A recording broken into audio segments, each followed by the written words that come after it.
ഞാൻ big boss സ്ഥിരമായിട്ട് കാണുന്ന ആളാണ്. അപ്പൊ ഞാൻ വിചാരിച്ചു ഈ വർഷം BB7ന്റെ വീഡിയോസ് ചെയ്യാമെന്ന് കരുതി BB7 വാച്ച് ചെയ്യാൻ തുടങ്ങിയപ്പം അതിലുള്ള ഈ BB7ലെ കോണ്ടന്റ് എന്താന്ന് വെച്ചാൽ ഫസ്റ്റ് അനീഷിന്റെ ചൊറിച്ചല്, പിന്നെ ഉള്ളത് നല്ല ജിസേലിന്റെ മേക്കപ്പ്, പിന്നെ നമ്മള് നിവിനാണ് എനിക്ക് ഏറ്റവും കൂടുതൽ എന്റർടൈനർ ആയിട്ട് BB7ൽ തോന്നിയത്.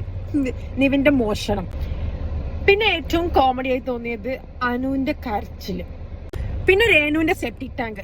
ആക്ച്വലി ആ ഫസ്റ്റ് സെപ്റ്റിക് ടാങ്കില് ഇഷ്യൂ വന്നപ്പം രേണുവിനെ കുറച്ച് സപ്പോർട്ട് കമന്റ് ബോക്സിലും അതിലും ഇതിലൊക്കെ കണ്ടിട്ടുണ്ടായി. പക്ഷെ രേണു അതിന്റെ മുകളിൽ ഇരുന്നിട്ട് അത് പറഞ്ഞ് ആൾക്കാരെ കൊണ്ട് വെറുപ്പിക്കുകയാണ്, ഉള്ള സപ്പോർട്ടും കൂടെ കളയാണ്. സോ ഇതാണ് ഇപ്പൊ BB7ന്റെ അവസ്ഥ. ആൻഡ് പ്രത്യേകിച്ച് ഒന്നും അതിനകത്ത് കാണാനില്ല. പക്ഷെ ഏറ്റവും കൂടുതൽ എന്റർടൈൻമെന്റ് എനിക്ക് നിവിനെയാണ് തോന്നിയിട്ടുള്ളത്. അനീഷ് കൂടുതൽ കോണ്ടന്റ്സ് ഉണ്ടാക്കുന്നത് ചൊറിഞ്ഞ് കോണ്ടന്റ് ഉണ്ടാക്കാണ്.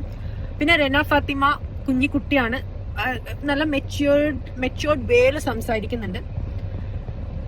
അത്ര തന്നെ. പിന്നെ നോട്ടീസ് ചെയ്തത് ആദിന നൂറ, എനിക്ക് ഭയങ്കര ഇഷ്ടമായി അവരെ, അത്ര തന്നെ. സോ ഇതാണ് ഇപ്പോഴത്തെ BB7ന്റെ അവസ്ഥ. കുറച്ചുകൂടെ ഒന്ന് എരിവും പുളിയൊക്കെ വെറുത്ത്